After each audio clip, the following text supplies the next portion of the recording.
static electricity.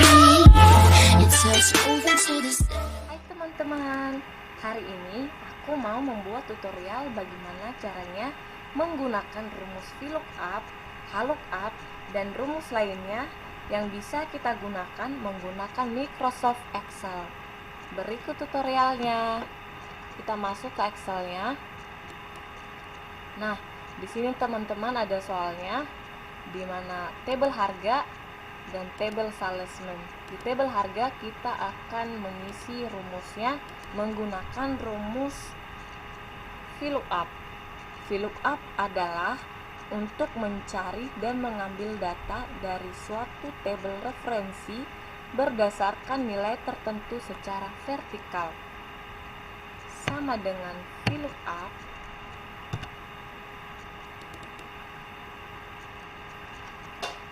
left, kita pilih sisi left karena di sini berjenis karakter di sebelah kiri.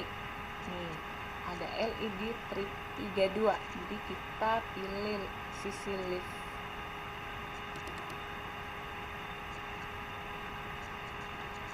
A3 titik koma 6 karsnya sebanyak 6. Di mana 6 karsnya itu di sini teman-teman bisa dilihat teman-teman sebanyak 6. Terus titik koma tabel arahnya di blok aja dan gunakan F4 untuk mengunci. Titik koma call indeksnya adalah 2. Nih 2 ya teman-teman, jadi kita mengisi call indeksnya 2. Titik koma range-nya false, tutup kurung, enter. Ya, klik di sini, kita akan tarik ke bawah. Set. Ya. Nah, di table salesman kita akan menggunakan rumus HLOOKUP. Rumus HLOOKUP adalah untuk mencari dan mengambil data dari suatu tabel referensi berdasarkan nilai tertentu secara horizontal. Sama dengan HLOOKUP, kita akan menggunakan sisi right. Sisi right-nya di sini teman-teman, jadi menggunakan teks di sebelah kiri. Klik A3, titik koma 6 karsnya sebanyak 3 ya teman-teman. Ini teman-teman 6 karsnya karena kan kita menggunakan sisi di sebelah kanan, jadi dari sini teman-teman. Ini ya teman-teman, tutup kurung, titik koma tabel arahnya di blok aja teman-teman. Nih tabel arahnya di sini teman-teman, di blok aja, dan tetap gunakan F4 untuk mengunci. Titik koma row indeksnya sebanyak 2 ya teman-teman. Titik koma range-nya false, tutup kurung, enter. Nah, klik di sini, tarik ke bawah, set. Ya, udah terisi ya teman-teman. Nah, di sini ada yang error nih teman-teman, karena di A8 ini, di kolom A8 ini terdapat LCD 50, tapi di kode barang tidak ada nih teman-teman. Begitu juga dengan kode cabangnya teman-teman. Nah, kita akan menggunakan rumus is error, di mana is error adalah untuk mengetahui apakah nilai suatu sel error atau tidak. Nah, kita akan gunakan rumus is error. Nah, sama dengan if is error left. Jadi kita tetap menggunakan rumus yang dari awal tadi ya teman-teman, cuman ini beda, kita menggunakan rumus is error.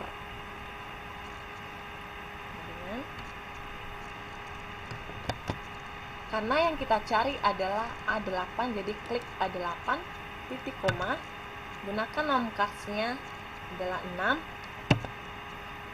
tutup kurung, titik koma. Oh maaf teman-teman, Saya lupa nih teman-teman ngisi di sini nih teman-teman. Maaf ya teman-teman. Is error sama buka kurung VLOOKUP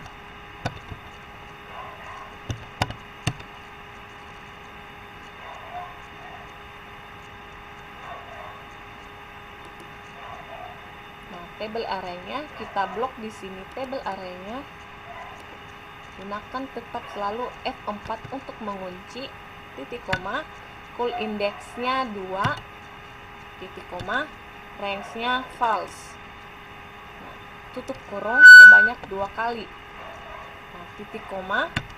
Nah, kita bebas nih teman-teman mau ngisi berapa teman-teman. Ya udah kita isi 0 aja teman-teman. 0, titik koma, is error VLOOKUP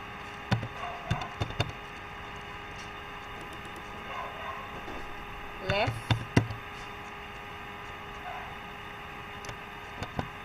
kolom A8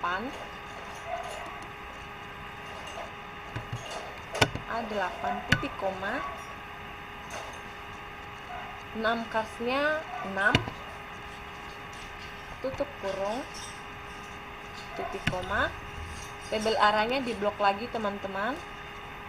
Gunakan selalu F4 untuk mengunci, titik 2, call indexnya 2, titik koma, range-nya false.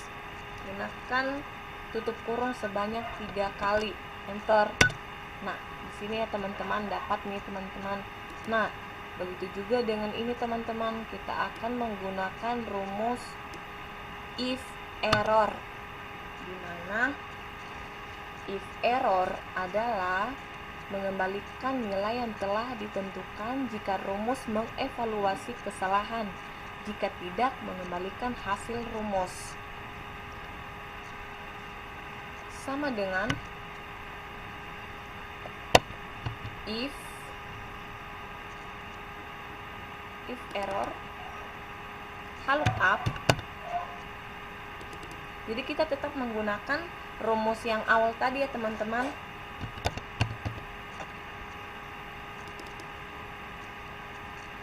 Karena yang kita cari adalah A8.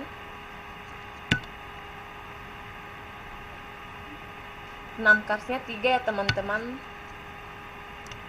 Tutup kurung, titik koma, table arraynya ini table arraynya diblok di sini aja teman-teman. Table arraynya tetap gunakan F4 untuk mengunci, titik koma, row indexnya adalah 2, titik koma, rank-nya false, tutup kurung, titik koma, tidak ada, tetap gunakan kutipnya, tutup kurung, lalu enter. Nah, di sini teman-teman, udah ya teman-teman, kita sudah mendapatkan dari hasil rumus is error dan if error. Nah, berikut tugasnya lagi teman-teman, tugas berikutnya. Nah, di sini nih teman-teman, kita di sini ada database-nya. Kita akan mencari total gaji, rata-rata gaji, gaji tertinggi, jumlah pegawai. Di total gaji kita akan menggunakan rumus disum, di mana disum adalah menambahkan jumlah dalam kolom bidang rekaman dalam database yang cocok dengan kriteria. Sama dengan disum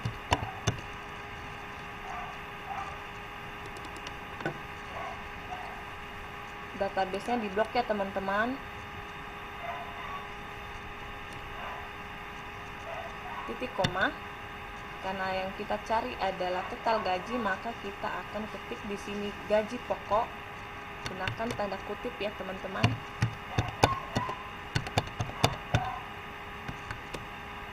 Titik koma. Nah, dari definisi ada finance-nya, kita blok di sini dan kita tutup kurung, enter. Nah, di sini ada ya teman-teman, total gajinya terdapat, dan di kolom rata-rata gaji kita akan mencari dengan menggunakan rumus difference, di mana rumus difference adalah mengembalikan rata-rata dari entry database yang dipilih. Sama dengan difference, database-nya jangan lupa untuk diblok ya teman-teman. Database-nya diblok, titik koma. Jadi kita tetap mencari gaji pokoknya teman-teman. Gaji pokok, tetap gunakan kutip, titik koma. Jangan lupa untuk dari divisi finance-nya diblok, tutup kurung, enter. Nah, dapat nih teman-teman.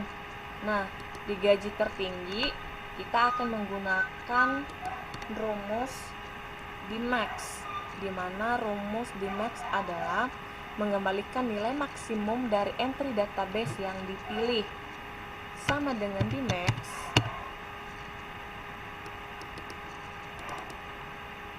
database-nya tetap diblok lagi teman-teman, titik koma.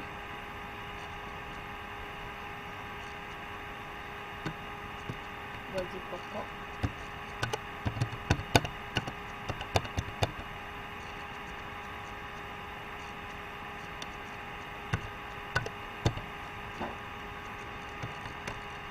titik koma. Divisi finance-nya jangan lupa diblok, tutup kurung, lalu enter. Nah, udah ada ya teman-teman, terdapat ya gaji tertinggi. Nah, sekarang kita akan mencari jumlah pegawai dengan menggunakan rumus di kontak, di mana rumus di kontak adalah menghitung sel yang tidak kosong dalam database. Nah, sama dengan di kontak,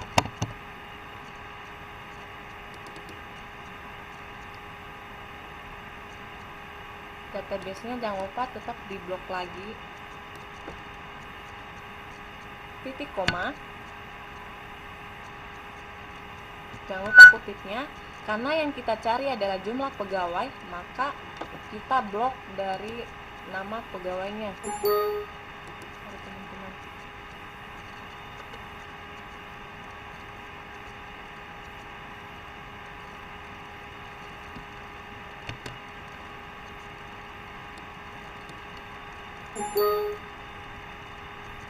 Maaf teman-teman, ada kesalahan teman-teman.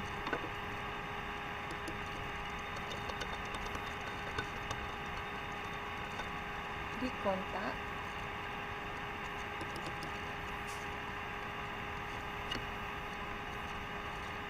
database-nya diblok,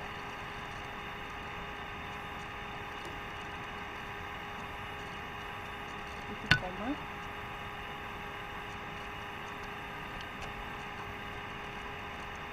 Nama pegawai,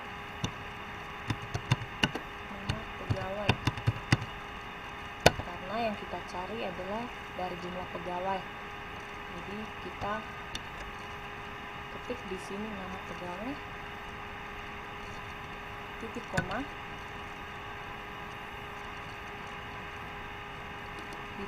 Divisi finance-nya diblok dan tutup kurung, enter. Nah, di sini udah terdapat ya teman-teman. Nah, jadi yang belum terisi ada purchasing sama sales ya teman-teman. Jadi supaya terisi semua, kita blok aja di sini teman-teman. Diblok aja. Kita klik data. Kita klik what if analysis. Nah, kita klik data table. Kalau row input cell-nya nggak usah diisi ya teman-teman. Kalau kolom input cell-nya diisi teman-teman. Nah, karena finance-nya udah terisi, kita klik nih finance-nya, kita oke kan. Nah, teman-teman udah terisi ya teman-teman. Nah, berikutnya bagaimana cara mengvalidasikan data teman-teman. Nah, cara untuk mengvalidasi data, kita blok dulu di sini teman-teman. dari divisinya, kita blok sampai ke bawah, kita klik data validasi, kita pilih di sini list source-nya. Dari sini teman-teman, dari nama pegawainya kita blok lagi, tarik ke bawah, kita okekan. Nah, udah ada kan teman-teman? Jadi kita di sini bisa klik di sini. Jadi terserah kita mau klik siapa namanya. Jadi ini maksudnya data mengafiliasi gitu. Data mengvalidasi data. Sorry teman-teman. Baik teman-teman, sekian dari saya, tutorial dari saya. Semoga bermanfaat ya teman-teman. Jika ada yang salah, mohon untuk memakluminya. Terima kasih teman-teman. Goodbye. Guys, jangan lupa di subscribe dan jangan lupa juga untuk dinyalakan notifikasinya. Terima kasih.